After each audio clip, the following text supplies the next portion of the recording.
Bom, olá a todos. Eu vou dar início à nossa 39ª aula. Hoje eu vou falar sobre intervalos de confiança. Vou mudar aqui para a nossa tela do Open Board. Vou falar então sobre intervalos de confiança.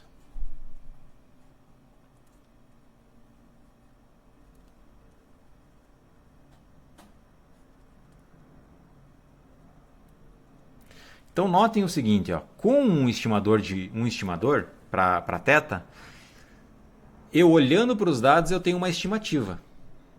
Né? Eu pego os dados observados lá no meu experimento e a partir desses dados eu plugo eles, coloco eles no estimador e a partir daí o estimador vira um número. Esse número, o que ele significa?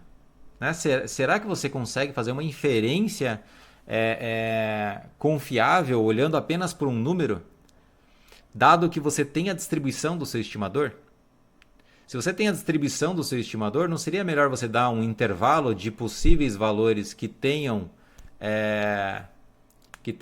uma determinada, que satisfaçam alguma determinada regra probabilística?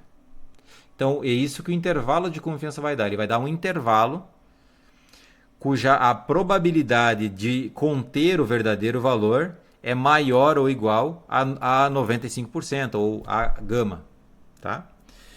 E em geral os intervalos de confiança eles são utilizados para embutir na sua estimativa, que seria nesse caso a estimativa intervalar, a sua medida de incerteza. Então, quanto maior for a medida, quanto maior for a variabilidade, quanto maior for a abertura da distribuição do seu estimador, maior vai ser a abertura desse intervalo, a amplitude desse intervalo. Então, deixa eu definir para vocês e depois eu quero fazer ainda umas simulações para vocês perceberem que funciona. Então, imagina o seguinte, ó, seja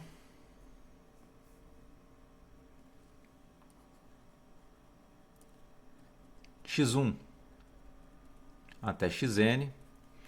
Vou chamar de vetor aleatório.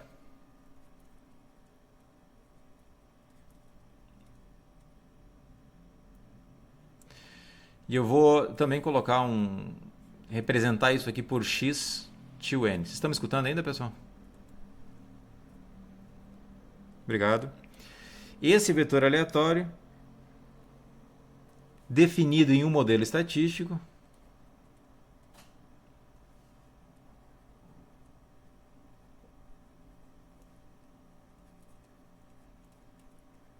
pode ser uma amostra aleatória? Pode. Pode não ser uma amostra aleatória? Também, não tem problema. Só que tem um modelo estatístico associado, certo? E esse modelo estatístico ele tem lá as medidas de probabilidade, em particular um modelo estatístico paramétrico. O modelo estatístico paramétrico ele tem aquela medida de probabilidade que pode ser representada como P indexado por θ para um θ pertencente ao nosso espaço paramétrico θ maiúsculo. Em que o nosso θ é real por enquanto, tá? Eu só vou fazer para θ real, não sei se vou falar sobre regiões de confiança, porque vai começar a ficar muito pesado. Vamos ver se eu consigo pelo menos passar pela definição de regiões de confiança, mas acho que eu não vou dar exemplos sobre elas, tá? Então, ó, dizemos que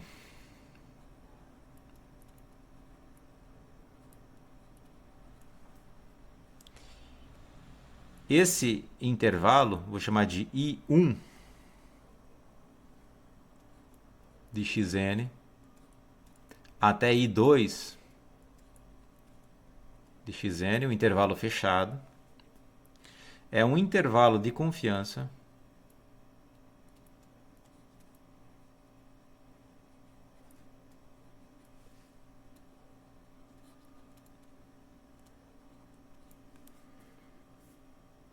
exato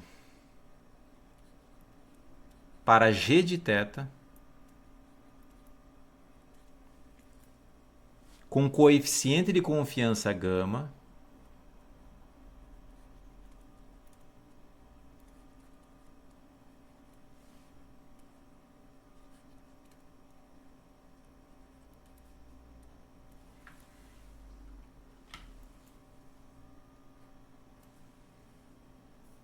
E esse gama ele pertence a 0,1.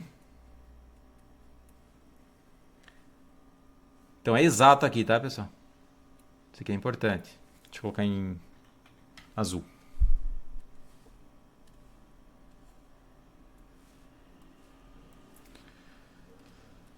C e somente C.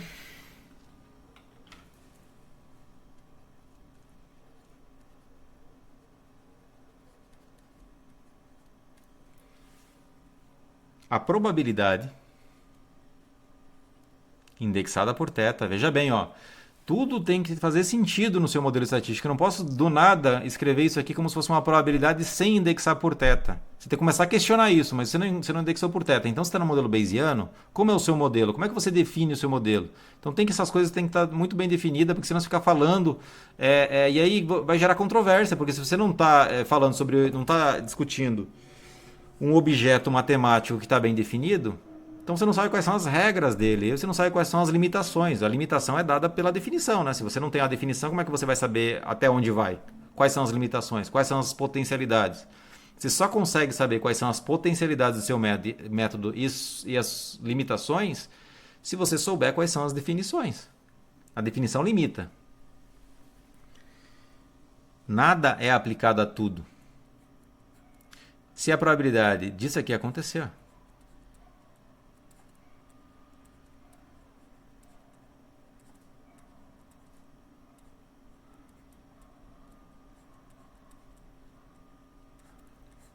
for igual a gama. E isso tem que acontecer, porque eu estou falando do teste exato, para todo o θ pertencente a θ maiúsculo. Tem outras formas de definir isso aqui. Por exemplo, no Chervish, ele usa maior igual aqui. Essa probabilidade tem que ser maior igual para todo o θ, mas tem que ser igual para pelo menos 1. Então isso está no Chervish. Se vocês forem dar uma olhadinha nesse aqui, ó, Theory of Statistics, se vocês forem dar uma olhada lá, eles definem. Só que ele não vai definir exato, ele vai definir um intervalo de confiança genérico. O exato é quando a igualdade ocorre para todo o θ. Eu só vou brincar com o exato, tá, pessoal? Porque eu não quero deixar a coisa muito difícil para vocês. Vou dizer assim, então esse aqui é um intervalo de confiança exato para g de θ. Então, o que vale a pena notar, de novo, da mesma forma que em consistência, o θ que está ali é exatamente o mesmo θ que está aqui. Ou seja, para intervalos de confiança, a gente tem exatamente a mesma definição. Olha quantas medidas de probabilidade, quantas restrições isso aqui precisa satisfazer. Para cada θ eu tenho uma restrição. Certo? Então eu tenho, em geral, um conjunto não enumerável de restrições aqui. Ó, aqui eu escrevi, aqui é 2, tá, pessoal? Você escrevi 1 aqui, mas eu quis dizer 2. Parece um, né? Alguma dúvida? Só ligue o microfone para eu saber se está tudo ok. Legal, obrigado.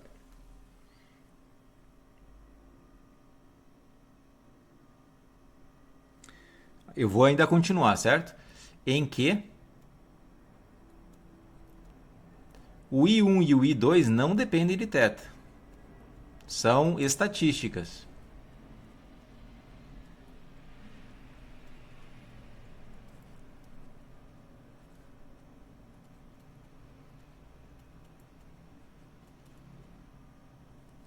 Ou seja, não dependem de θ.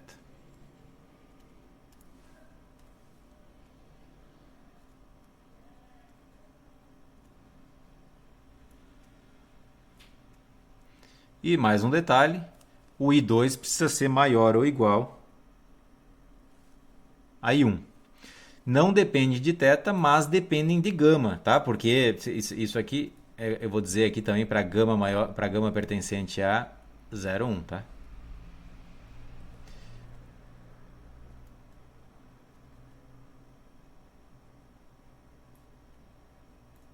O gama é como se ele fosse um hiperparâmetro, né, do seu intervalo de confiança. Você vai definir o gama. Em geral, as pessoas pegam um gama igual a 95%, ou seja, 0,95. Fixado o gama ele é fixado a priori, digamos assim, para usar o jargão bayesiano. O gama é fixado a priori, e aí com o gama você vai ter que encontrar um I1 e um I2. Eu poderia colocar aqui I1 de gama e I2 de gama. O I1 vai depender de gama, naturalmente, e o I2 vai depender de gama também, naturalmente. Certo? Vocês vão perceber que a largura do intervalo, por essa definição, a largura do intervalo vai depender de gama. Quanto menor for gama, vocês concordam que se o gama for zero, então vocês concordam que o I1 vai ser exatamente igual ao I2? Eu poderia pegar I1 igual ao I2, eu não vou ter intervalo nenhum, vai ser um ponto. Né? Qual a probabilidade do G de θ lá dentro? É zero. Então vocês entendem que por definição eu começo a perceber que a largura do intervalo, qual é a amplitude do intervalo? É I2 menos I1. O I2 menos I1 vai dar a largura, a amplitude do intervalo. Quanto maior o gama, se eu quiser que isso aqui tenha a probabilidade de 100%, o que você acha que vai acontecer com o I1 e I2? Alguma ideia? Ele é quase isso. Depende muito do campo de variação do G de θ. Você concorda que, dependendo do campo de variação do G de θ, o G de θ pode variar de 0 a mais infinito? Porque o G de θ pode ser exponencial de θ. Certo? A depender do θ, também do espaço paramétrico do θ. Se estiver no modelo de Bernoulli e você estiver interessado no θ, ele varia só de menos 1 de 0 a 1. Perfeito? Então vai depender do seu modelo. Mas o que eu quero dizer é que o I1 ele vai tender a ser o menor valor possível para o que o G de θ pode assumir, e o I2 ele vai ser o valor máximo que o G de θ pode assumir. Então, se não existe valor mínimo ou máximo, ele vai ser menos infinito e mais infinito. Perfeito? Por quê? Porque se você quer que essa probabilidade seja 100%, não existe almoço grátis, né, pessoal? Aquela coisa assim de você não consegue melhorar um procedimento, não existe mágica. Acho que é a melhor analogia aqui. Se você quer 100%, você tem um preço a pagar. O seu intervalo vai ser grande. Perfeito? Vai ficar claro quando os procedimentos forem sendo aplicados no intervalos de confiança observados. Mas antes disso, eu preciso fazer algumas discussões, tá? Depende de θ. Então, deixa eu falar aqui. Além disso, faltou só dizer o seguinte. O I2, na verdade, o I1 de xn é sempre menor ou igual a I2 de xn. Isso aqui, esse menor ou igual ocorre não quase certamente, é para todo ponto, tá? Isso não faz sentido, né?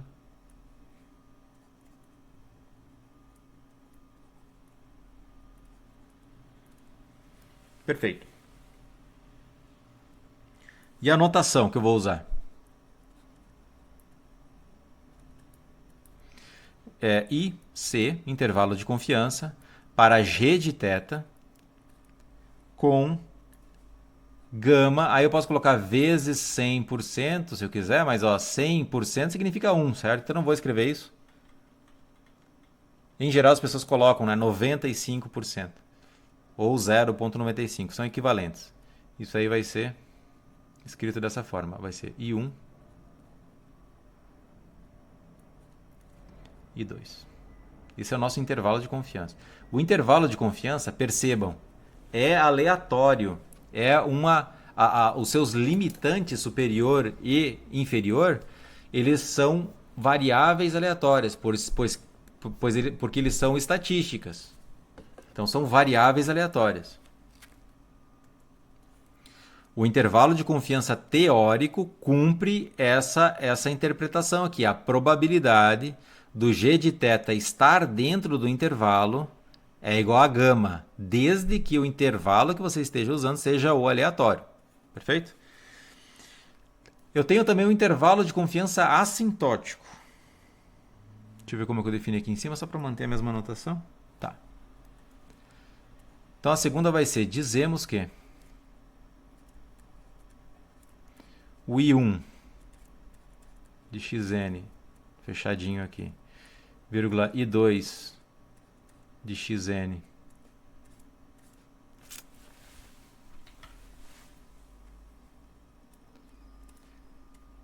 é um intervalo de confiança, vou colocar assim, um IC assintótico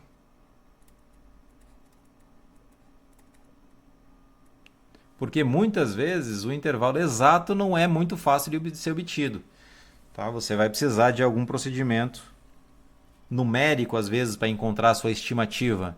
Aí, a partir dela, você sabe pela teoria que o seu estimador ele converge, ele é assintoticamente normal. Então você sabe qual é a distribuição dele quando o n cresce. Você pode usar essa informação para construir um intervalo de confiança assintótico. Intervalo de confiança assintótico, C e somente C, com coeficiente de confiança gama, deixa eu escrever assim também para ficar completo.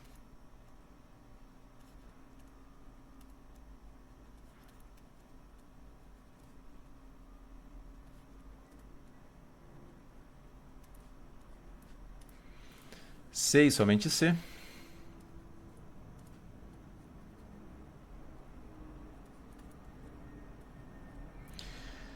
O limite dessa probabilidade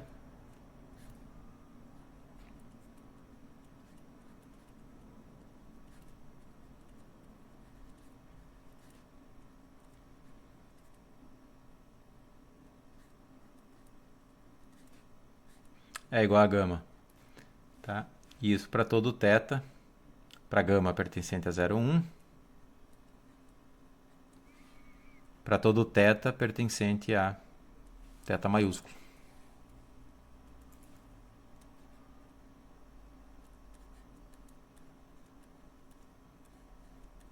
Então, de novo, vou deixar aqui. Esse θ, obviamente, ele precisa ser exatamente igual a esse θ aqui. Perfeito, pessoal? Alguma dúvida? Pode ligar o microfone para ver se está tudo ok? Tá sim? Então tá. Então, o que a gente faz na prática agora, né? Na prática, esses intervalos de confiança aleatórios, teóricos, eles não existem, não consegue observar um intervalo de confiança aleatório. Na prática, você vai lá, tira a amostra e substitui o x maiúsculo pelo x minúsculo. Então você vai ter um intervalo de confiança observado. Antes de passar por esse ponto, deixa eu só... Aqui é azul, né? Tá. É branco, na verdade. Eu vou colocar um pontinho aqui. Então esse aqui é o primeiro ponto e esse aqui lá é o segundo.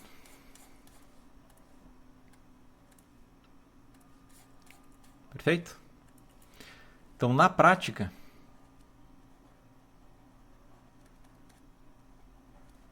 observamos uma amostra.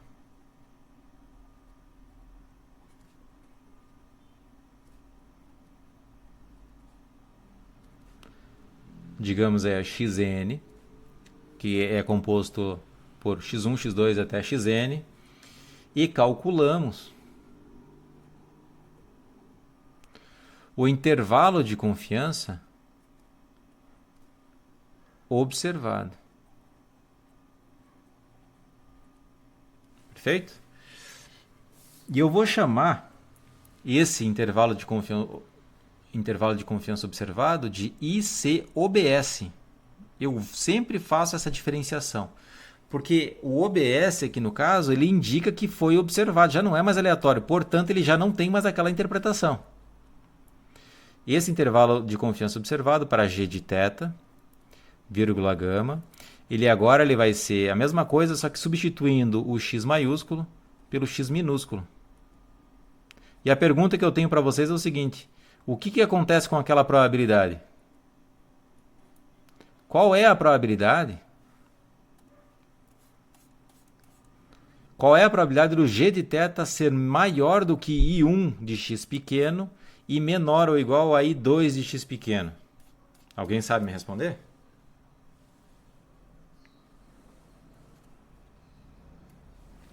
O que acontece aqui, pessoal? Já tá dado para vocês. Vocês sabem, né? Vocês estão me escutando ainda?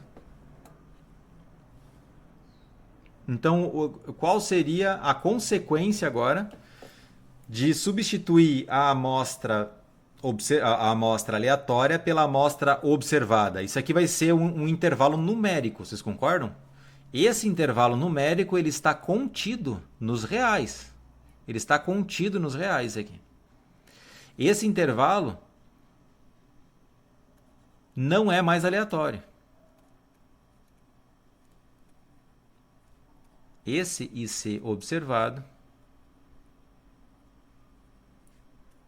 E você não pode mais interpretar do jeito que eu interpretei lá em cima.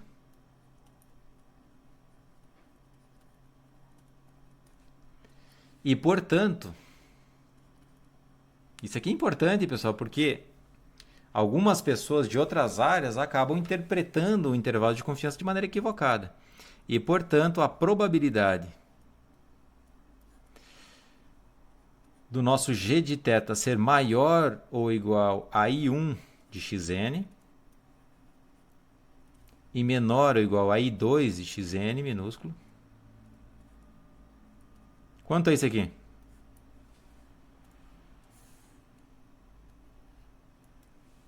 É gama? Alguém sabe me dizer quanto é isso?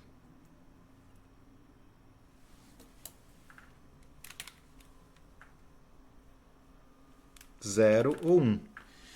Ele vai ser zero. Ele vai ser zero se o g de θ pertencer. Desculpa, se o g de θ não pertencer. Se estiver fora. E ele vai ser 1 se o g de θ pertencer.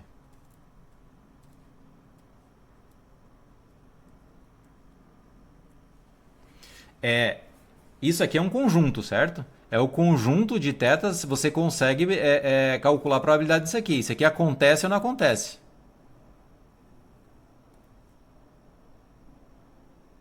Se o g de... Quer ver? Já explico, você já vai entender. Isso aqui é calculando a probabilidade de um conjunto. Então vamos lá, é o I1, só para vocês entenderem de verdade o que significa essa desigualdade aí também, né? I1 de xn, vírgula, I2 de xn. Dá para entender? Acho que está pequenininho, né? O que é isso aqui, pessoal? Isso aqui é um conjunto, né? É um conjunto em ômega, perfeito ou não? Então, quando eu calculo a probabilidade, só para vocês terem uma ideia, o que significa a probabilidade de 1 igual a 2? O que significa isso aí? Isso aí é a probabilidade do conjunto, veja bem, isso é o conjunto de todo ômega pertencente a ômega, tais que 1 é igual a 2. É isso que está dizendo. Quais são os ômegas para os quais 1 é igual a 2? Não existe. Vazio. Então, essa é a probabilidade do vazio. Perfeito? É isso que está dizendo aqui. Ó. É a mesma coisa. Você vai interpretar desse jeito. Então, tudo que tem aqui, o que tem aqui, vem na restrição.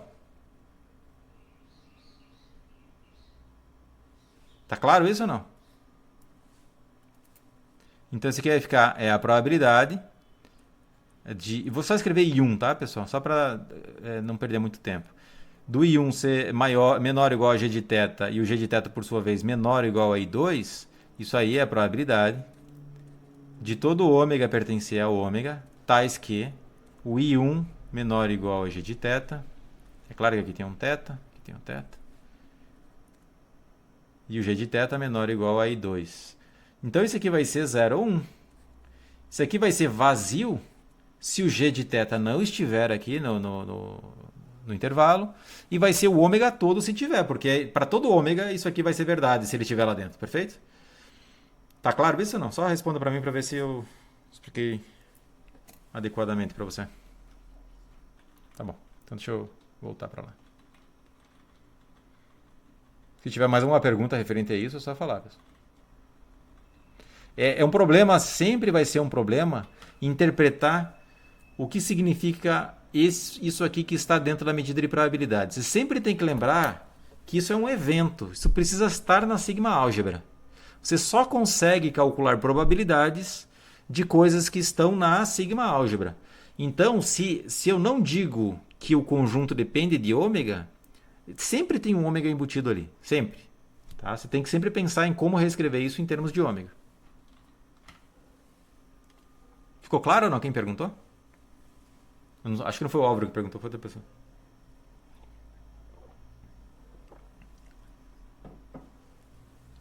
Exato. Exatamente. Exatamente. Ou é verdade? Exatamente. É isso mesmo. Exatamente isso. Vocês concordam que isso aqui vai ser verdade para pelo menos um teta? Sim ou não? Suponha que I2 seja igual a I1, ou portanto vai ficar G de θ igual a I2, que é igual a I1.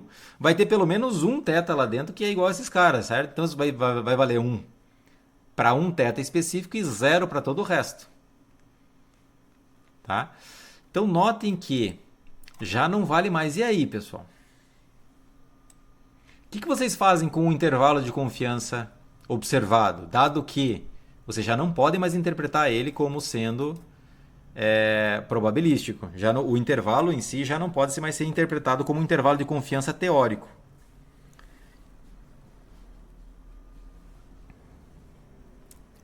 Aqui nesse caso eu vou já dizer para vocês, tá? Então vamos lá. Observação. Primeiro ponto. Não é correto dizer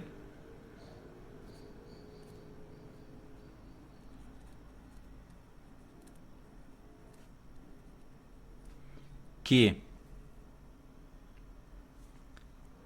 o IC observado, sempre que eu colocar o OBS aqui, eu quero dizer observado, de G de θ gama, esse IC não é correto dizer que ele contém G de θ com probabilidade gama.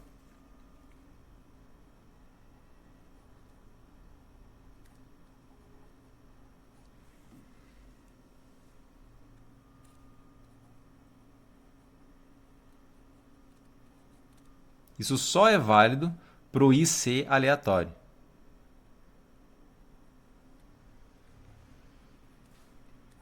Tá claro isso ou não? Tá claro? Digam, por favor, aí, respondam para mim se está claro ou não, porque, enfim, muita gente comete esse erro. Essa interpretação... Pode ligar o microfone só, por gentileza, para saber se vocês... Tá claro isso? Tá. Essa interpretação só é válida para intervalos de confiança teóricos.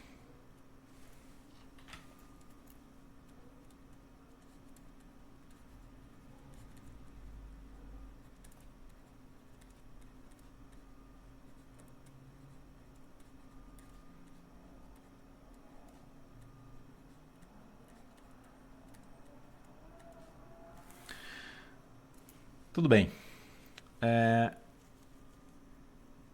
Então vou fazer um desenho para vocês começarem a ter uma intuição do que significa então esse intervalo de confiança observado. O que você pode fazer com ele, né?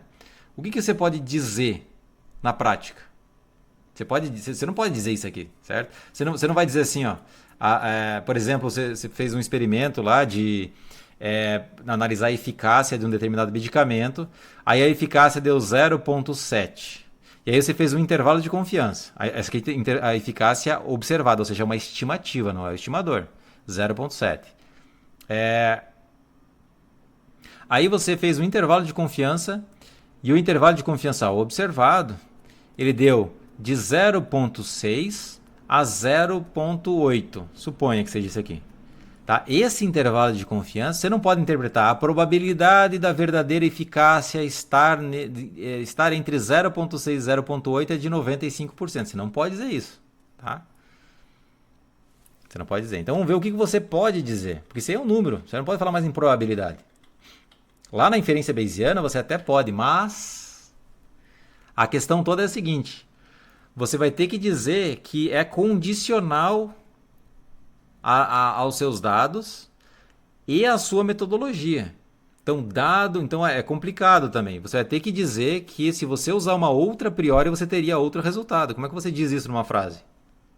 Isso aí é uma probabilidade, não é a probabilidade. Lá no caso bayesiano, você vai ter que dizer o seguinte: esse é um intervalo feito com uma a priori específica, porque se eu tivesse usado uma outra a priori, eu teria um outro intervalo, uma outra interpretação. Enfim, é tão complexo quanto, só que o que acontece é que na prática as pessoas deixam de lado essa ressalva porque fica muito complexo. E aí as pessoas começam a interpretar de maneira equivocada. Tá? Nada é simples na estatística, infelizmente. Bom seria se fosse. mas tem dificuldade para interpretar intervalo de confiança clássico, pois você pode ter certeza que também é tão difícil ou mais difícil interpretar um intervalo de credibilidade bayesiano, se você for dizer as limitações para a pessoa não interpretar de maneira errada. Se você quer que a pessoa interprete de maneira correta, você vai ter trabalho. Não tem segredo. Então vamos lá. A interpretação. Vamos dar uma olhadinha na interpretação.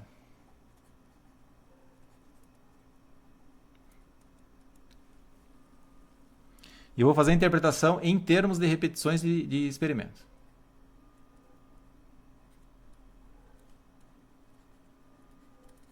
Quem viu a aula que eu fiz lá no YouTube de como verificar se um intervalo de confiança tem cobertura próximo do coeficiente de confiança, já sabe mais ou menos o que vai acontecer aqui, né? Então a interpretação em termos de repetições do experimento é dada da seguinte forma. Só fazer certo esse X aí, porque está parecendo um SC.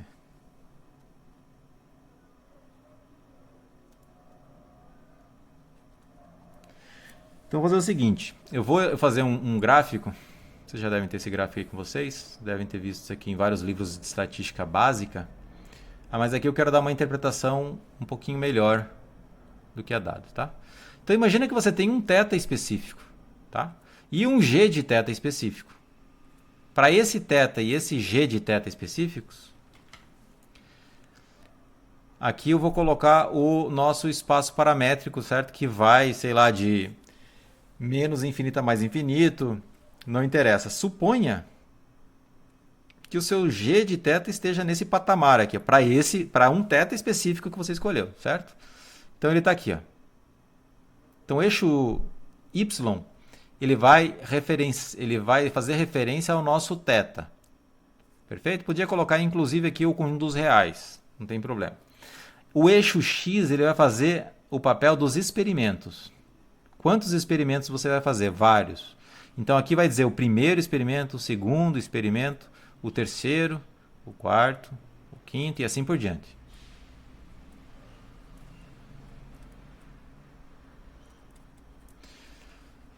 Então, no primeiro experimento, você executou o experimento, você vai observar um intervalo de confiança. No segundo experimento, você vai observar um segundo intervalo de confiança e assim por diante.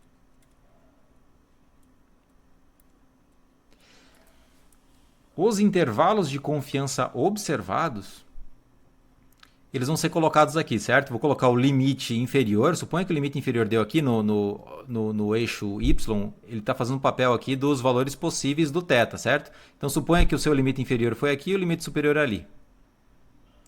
Olha, nesse caso específico, o g de θ está lá dentro, mas você não sabe, tá? Eu estou fazendo aqui um esquema, um diagrama para você entender que isso aqui vai acontecer. Esse g de θ não precisava estar aqui, ele podia estar lá em cima. Aí esse intervalo ele não conteria o g de θ. Então imagina que para o segundo experimento você obteve um intervalo aqui, mais aqui embaixo. Esse intervalo específico não contém o g de θ. No terceiro, suponha que caiu aqui. O máximo caiu ali e o mínimo caiu um pouquinho aqui para baixo. O quarto, aqui. O quinto, aqui. O sexto, aqui. E assim por diante. O sétimo, aqui. O oitavo, aqui. E vai, tá, pessoal? O que você espera, né? Você espera que se você repetir o seu experimento m vezes, você espera observar m vezes gama intervalos, m vezes gama intervalos que contém o g de θ. Você espera que isso aí aconteça. Então deixa eu ver como que eu escrevi. Vou escrever desse jeito, ó. Esperamos que em média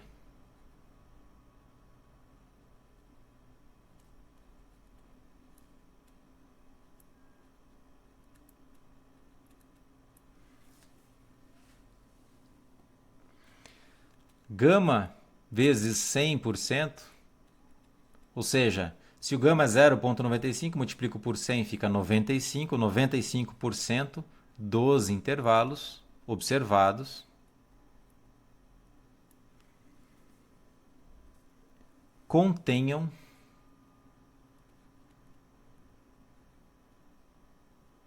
G de θ. Para cada θ fixado, você espera isso aí. Esse é o conceito de cobertura, tá? Quando você faz simulações de Monte Carlo, então esse diagrama, esse gráfico, ele fica bem claro quando você faz simulações de Monte Carlo. Se fizer 50 mil simulações de Monte Carlo, significa que eu vou repetir o experimento 50 mil vezes. Eu espero que essa cobertura, ou seja, a média de vezes em que o IC conteve o verdadeiro valor, seja próxima de gama. Tá?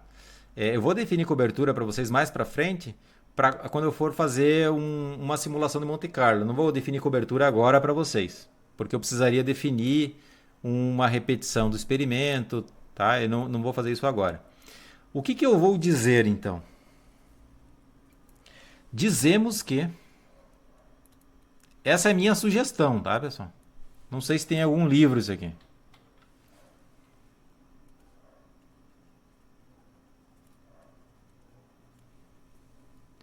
Dizemos que temos uma confiança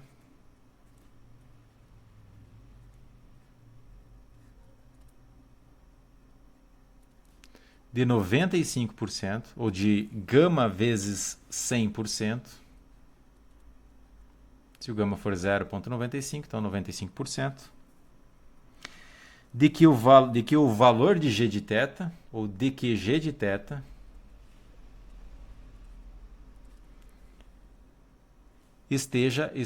temos uma confiança de que G de θ está no intervalo de confiança observado. Temos uma confiança. E o que significa temos uma confiança? Significa que o intervalo teórico satisfaz a propriedade daquela probabilidade. Significa que esse intervalo de confiança observado foi obtido por meio de uma metodologia que tem aquela interpretação em termos de probabilidade. A gente não sabe se o G de θ está no intervalo de confiança observado, mas temos uma confiança de que esteja. Eu confio que o G de θ está lá dentro. Confio na metodologia. O G de θ pode não estar lá dentro, como aconteceu aqui no experimento 2. Aqui aconteceu, vou até deixar em vermelho. Esse aqui é um ponto que vocês podem ficar pensando por bastante tempo também, para tentar entender o que isso aqui significa. Tá? Se no seu experimento você teve azar, o G de θ não está, e você vai concluir, você vai achar com confiança de 95% que está lá dentro. Não tem problema. No quinto também, e no oitavo a mesma coisa. Alguma dúvida, pessoal? Pode ligar o microfone aí.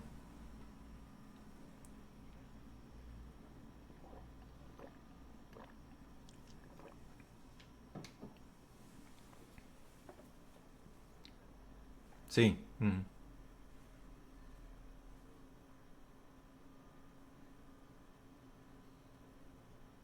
Não entendi.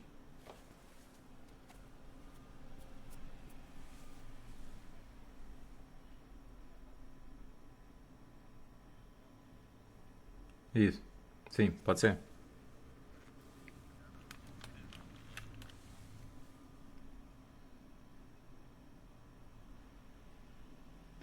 Olha, se o seu procedimento respeita o que foi dito anteriormente aqui na aula, se você inventou um novo procedimento, eu já não sei mais dizer, certo?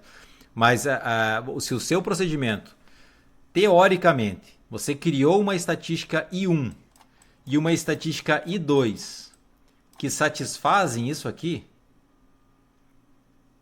você está entendendo? Está me seguindo?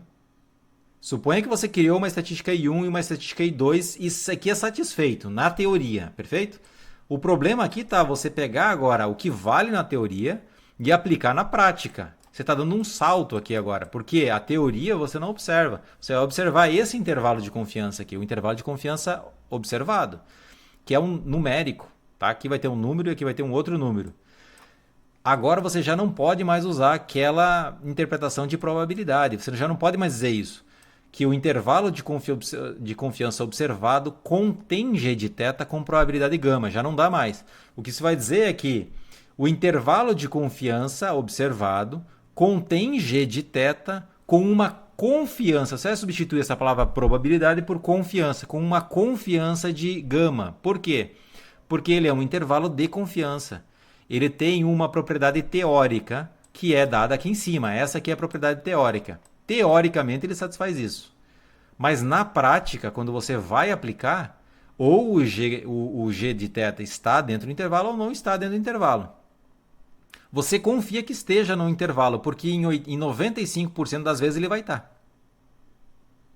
Então você acredita que você não é tão azarado, que você não está entre os 5%. Se você quer ter uma confiança maior, você aumenta de 95 para 99. Aí você vai estar mais confiante ainda de que o G de θ está lá dentro. Por quê? Porque se você repetir o experimento M vezes, você sabe que, em média, 99% dos intervalos observados conterão o G de θ. E, portanto, você vai se achar não tão azarado para pegar o 1%. Você entendeu? O IC observado não é mais aleatório, isso aqui é um número, não tem jeito. Agora, se você inventar um novo procedimento, bootstrapping, alguma coisa do tipo, aí é outra interpretação, eu não sei exatamente. Se você quiser construir um intervalo usando um procedimento de repetição, aí é outra coisa. Você tem que ver se esse procedimento que você está propondo satisfaz aquela regra teórica. Tá? É isso que você tem que verificar. Tá? Eu já vou dar alguns procedimentos para vocês obterem um intervalo de confiança. Alguma dúvida em relação a isso, pessoal? Essa aqui é a parte teórica. Eu vou agora apresentar um exemplo para vocês. Posso continuar? Tá ótimo, então vamos lá. Então vamos ver um exemplo. Vou pegar o caso normal, que é o caso que vocês têm já muita familiaridade. E eu vou dar dois intervalos de confiança. Um que vocês vão perceber que é ruim e o outro que é um pouquinho melhor. Tá? Exemplo, imagine que você tenha uma amostra aleatória de uma normal. E vou considerar a normal mais simples possível. Normal θ 1. Então o nosso θ ali pertence ao espaço paramétrico real, tá? Vou tirar esse aqui e vou colocar real.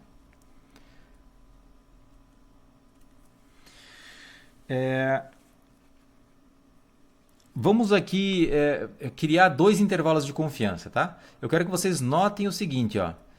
Como é que eu vou criar um intervalo de confiança? Eu preciso de um estimador. Eu posso construir um intervalo de confiança a partir de um estimador ou a partir de constatações probabilísticas. Então eu vou fazer essas constatações probabilísticas. Ó. O x barra, que é 1 sobre n somatório de xi, se ele tem distribuição normal, eu já sei que isso aqui também tem distribuição normal. Então esse aqui tem uma distribuição normal com média θ e variância 1 sobre n. Isso aqui acontece para todo o θ real. Tudo bem? O que mais que eu posso dizer aqui? Esse θ chapéu é o estimador de máxima verossimilhança. É o estimador de mínimos quadrados. É o estimador de momentos. É o envum também. Tá? O x barra é estimador de máxima verossimilhança, estimador método de momentos, estimador de mínimos quadrados, é o envum, estimador não viciado com variância uniformemente mínima, ou seja, ele é consistente, ele é eficiente, ele é não viesado. Então ele tem muitas propriedades boas. Olha que interessante, além do mais, ó, esse x barra você sabe a distribuição você sabe que é uma normal, né? Então você consegue ver o gráfico dele aqui. Essa aqui é a distribuição. Opa. Essa aqui é a função densidade do teta-chapéu. Uma normal.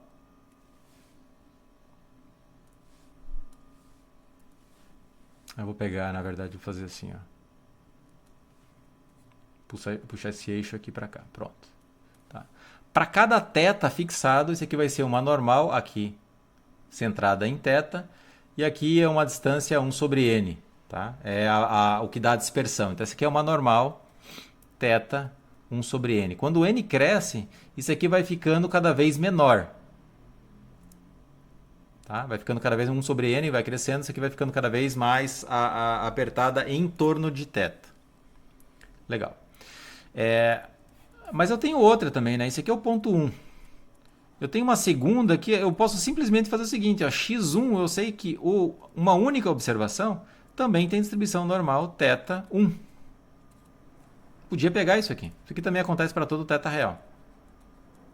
Tá? Então eu tenho essas duas constatações, poderia fazer com x1 mais x2, se eu quisesse dividir por 2. Eu podia pegar só o x1 e o x2 e dividir por 2. Mas eu tenho a amostra toda, então vocês vão perceber que pegar o x barra vai ser muito melhor do que pegar x1 ou x1 mais x2 dividido por 2 ou x1 mais x2 mais x3 dividido por 3. Se o n for 10, é melhor pegar as 10, pegar todas. Vocês vão perceber isso, eu só vou fazer com 2, tá? Com o x barra e com uma única observação. Eu quero que vocês observem o seguinte aqui, ó. Eu vou pegar vou pegar esse primeiro caso do x1 aqui, tá? Devia ter feito o contrário aqui, mas enfim, eu vou fazer de novo do mesmo jeito que eu fiz na última aula. Observe que a probabilidade indexada por θ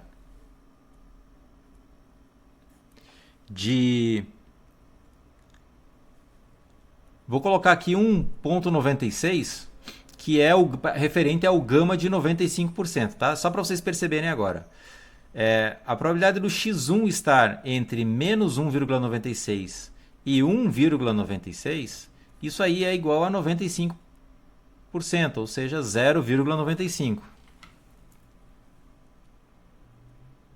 Ainda faltou um termo aqui, na verdade não é bem isso. É isso aqui, ó. x1 menos θ, né? Porque o x1 menos θ tem uma distribuição normal 0,1, certo? Quando pega o x1 menos θ, ele tem uma distribuição normal 0,1. E numa normal 0,1, se você for lá no R, você vai perceber que a probabilidade de uma normal 0,1 estar entre menos 1,96 e 1,96 dá exatamente igual a 95. Se você quiser outros valores, aí você teria que calcular à mão, certo? Eu vou até fazer assim, ó, ou de forma mais geral.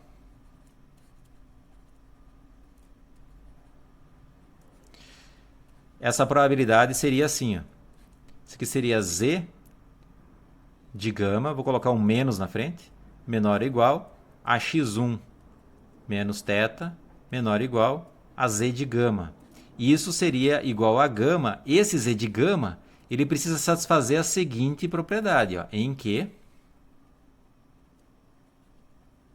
a probabilidade de uma normal, agora não precisa indexar por θ aqui, tá? De uma normal 0,1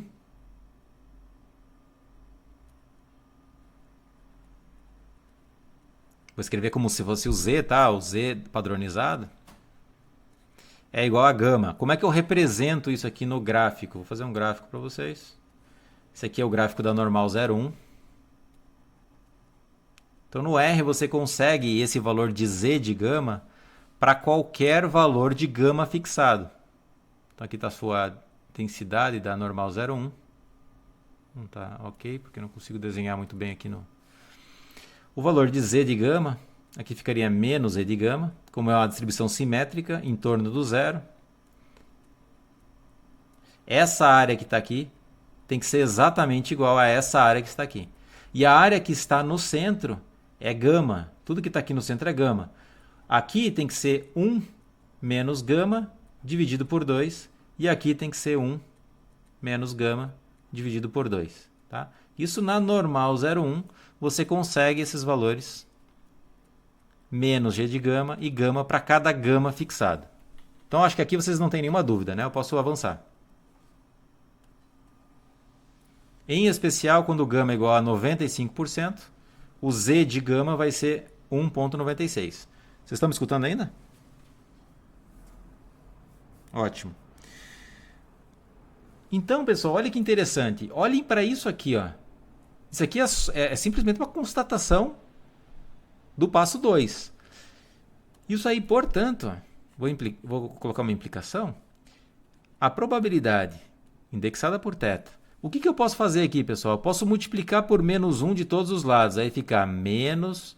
Eu vou fazer o seguinte. Antes de fazer essa constatação probabilística, eu vou fazer a constatação matemática. Tá? Então, deixa eu fazer o seguinte. Ó. Note que... E eu vou fazer para o caso genérico aqui. Para vocês perceberem já para todo mundo. Note que... menos z de gama menor ou igual a x1 menos θ. É claro que aqui vocês têm que imaginar que tem um gama, né? Porque isso aqui é uma função. O x1 é uma função. Então aqui tem um gama, não, tem um ômega aqui dentro, tá? Para você pensar isso como se fosse uma desigualdade matemática aritmética usual. Matemática... todos os valores aqui são reais. Para você pensar desse jeito, você tem que colocar um ômega aqui dentro. Não vou fazer isso. Mas ó, isso aí ocorre C e somente C. Z de gama, obrigado. Tá acabando já a aula. Já eu termino, tá, pessoal? Então é menor ou igual a Z de gama, obrigado. Então aqui, ó, matematicamente, lembrando que esse x1 aqui é a função, portanto você vai pensar, você não precisa sempre colocar um ômega lá dentro, tá? Mas você pode pensar desse jeito. Eu posso multiplicar por menos 1 de todos os lados. Ó. Vai ficar esse cara, vai vir para lá. Então, como é simétrico, vai dar na mesma, mas isso aqui vai fazer a diferença em outros intervalos de confiança. Tá? Então, aqui o x1 vai ficar negativo, o θ fica positivo, menor ou igual a esse termo, que é o menor de todos, vai para lá menos 1. Então, vai ficar menos z de gama. Vou escrever desse jeito para ninguém confundir depois. E olha que interessante aqui, ó. Agora eu posso, esse aqui é menos com menos mais, eu posso somar x1 de todos os lados. Isso ocorre C somente C, x1 menos z de gama menor ou igual a θ menor ou igual a x1 mais z de gama. Portanto, esse cara aqui é equivalente àquele. Ponto a ponto, certo? Para cada ômega que eu colocar lá, isso tem que acontecer. Então eu posso substituir o que tem aqui dentro, ou melhor, o que tem aqui dentro, por esse outro termo aqui, por essa outra desigualdade. Então isso aí implica que a probabilidade indexada por θ de x1 menos z gama menor ou igual a θ menor ou igual a x1 mais z gama, isso aqui vai ser igual a gama. Isso acontece para todo θ, pessoal. Não é para 1, 2, não é para qualquer θ no conjunto dos reais, isso vai acontecer. Tá? Essa desigualdade ocorre para todo θ. Essa desigualdade também ocorre para todo θ. Vou escrever aqui.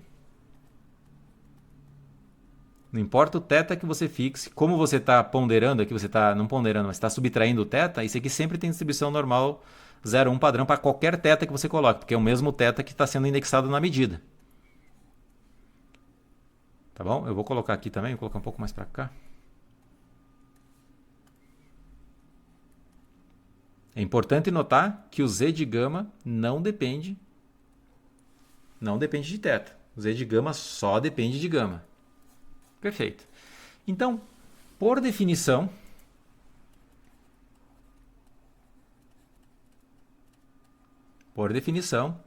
se eu for pegar o intervalo de confiança para θ com coeficiente de confiança gama, eu posso simplesmente pegar x1 menos z de gama, ou no limite inferior e no limite superior vai ser x1 mais z de gama. Esse cara é um intervalo de confiança com coeficiente de confiança gama.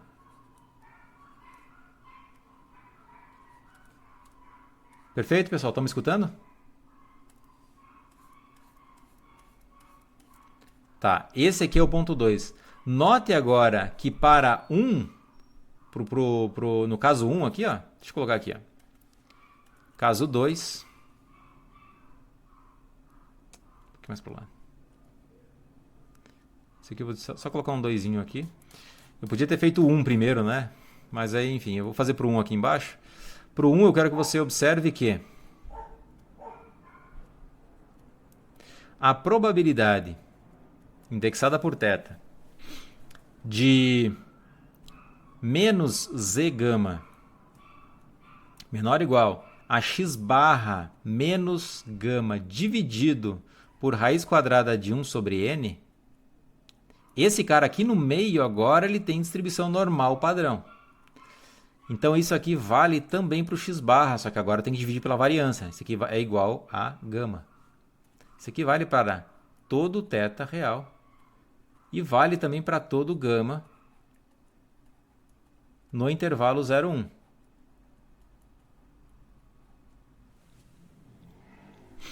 Aqui pode ser aberto ou fechado. Vou colocar fechado aqui, tá? Vale para todo gama no intervalo fechado 0, 1. Para qualquer gama que você fixe, isso aí acontece. Então agora eu vou fazer exatamente a mesma constatação aqui, ó. Eu vou pegar isso aqui e vou trabalhar.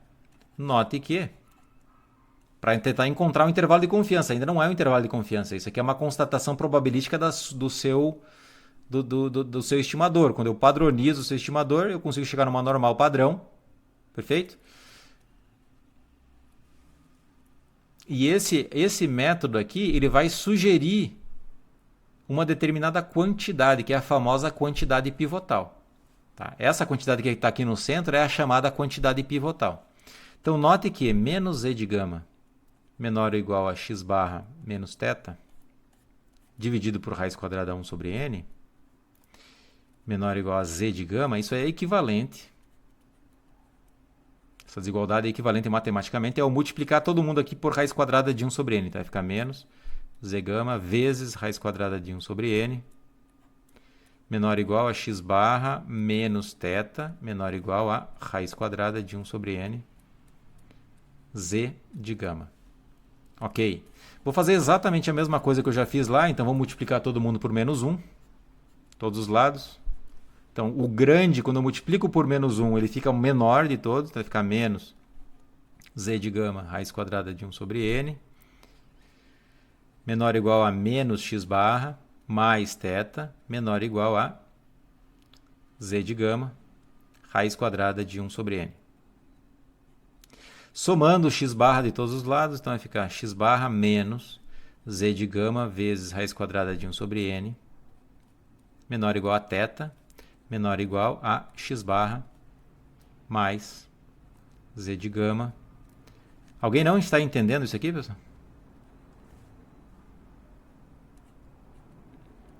Então, o que eu concluo aqui? Eu concluo que essa desigualdade é equivalente a essa outra desigualdade. Agora eu tenho um intervalo de confiança. Olha que interessante. Eu saí de uma constatação probabilística, fiz uma manipulação algébrica e eu cheguei na definição do intervalo de confiança. Portanto, olha só que interessante. A probabilidade indexada por θ, lembrando que o θ que está aqui tem que ser o mesmo θ que está lá dentro, senão não dá certo, do x barra menos z gama vezes raiz quadrada de 1 sobre n, menor ou igual a θ. Vocês estão me escutando?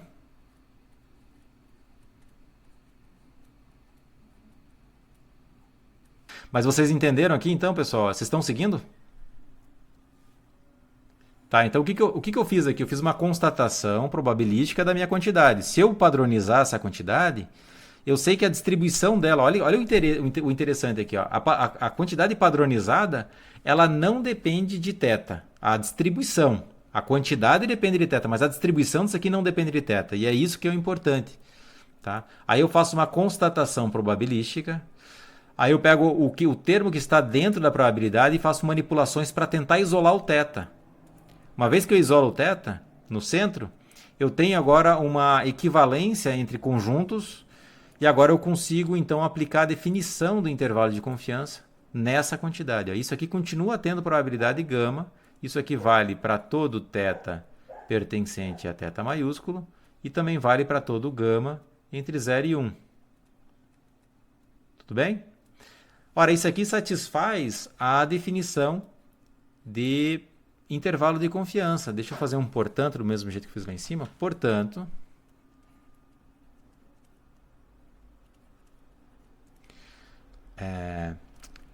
IC de θ, vírgula gama, igual... Vou colocar IC2 aqui, tá? Ou IC1, sei lá agora como que eu faço, porque eu usei o 2 e 1, né? Eu vou colocar 1 aqui para fazer referência ao primeiro termo lá. O IC1, se eu pegar x barra menos z gama vezes raiz quadrada de 1 sobre n, como limite inferior, e o limite superior como sendo mais ali em vez de menos, eu tenho também um intervalo de confiança.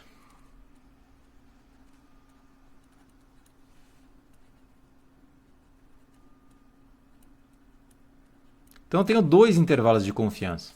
Esse aqui seria o meu IC2, tá? Vou colocar um 2 aqui. Pergunta para vocês, qual dos dois intervalos de confiança vocês prefeririam? O primeiro, ou vocês preferem o IC2, esse aqui, ou o IC1? É claro que vocês vão dizer o IC1. Por quê? Qual é a lógica que tem por trás? Porque o que é menor? Isso, a amplitude do intervalo é menor. Exatamente. E mais do que isso, não é só a amplitude é menor. O que acontece com a amplitude quando n cresce? Exatamente. E é isso que é esperado. Então, quando vocês forem encontrar um intervalo de confiança, vocês vão preferir um intervalo de confiança que tenha menor amplitude e que a amplitude vá para zero à medida que o n cresça. Tá? Basicamente, eu usei esses dois exemplos para vocês terem uma ideia de como comparar intervalo de confiança. Então, observe que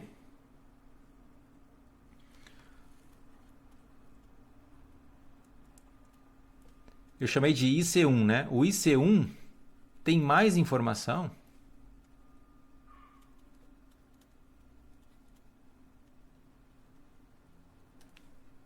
Ou seja, ele foi composto, ele foi definido com mais elementos da amostra, portanto, ele tem mais informação. Além disso, as estatísticas que estão nos extremos dependem de uma estatística suficiente completa. Não é isso? O x barra é uma estatística suficiente e completa. Então, ele tem toda a informação do seu modelo no intervalo. Olha que interessante. Tem mais informação sobre θ, sobre o modelo,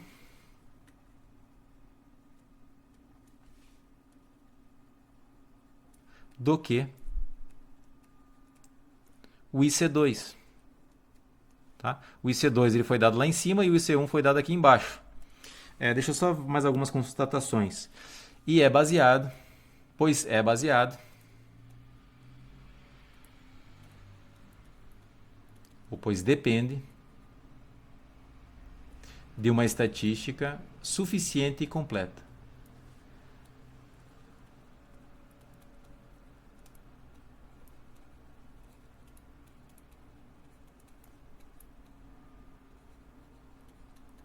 Deixa eu ver o que mais que eu tenho para dizer.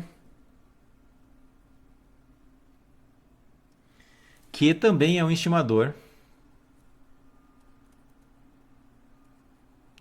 A estatística, tá? Essa estatística suficiente e completa, x barra no caso, deixa eu colocar assim.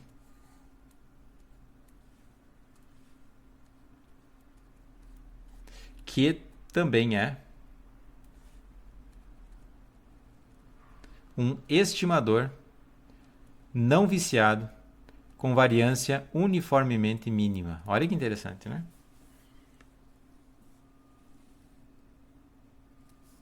Deixa eu ver o que mais que eu posso dizer aqui. Tá. A amplitude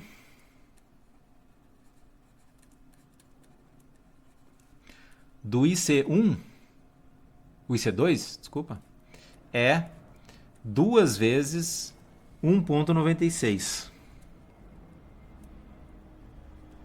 É constante.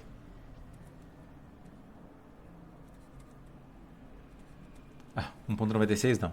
É que aqui eu estou usando as minhas anotações e nas minhas anotações eu usei 1.96. Na verdade aqui é Z de gama. 2 vezes Z de gama, que é constante. Ou seja, eu aumento o tamanho da amostra, eu não ganho informação nenhuma, o intervalo não muda. Enquanto que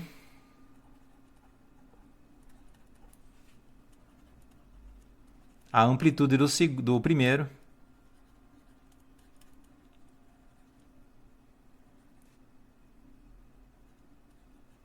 do IC1 é 2 vezes Z gama vezes raiz quadrada de 1 sobre N.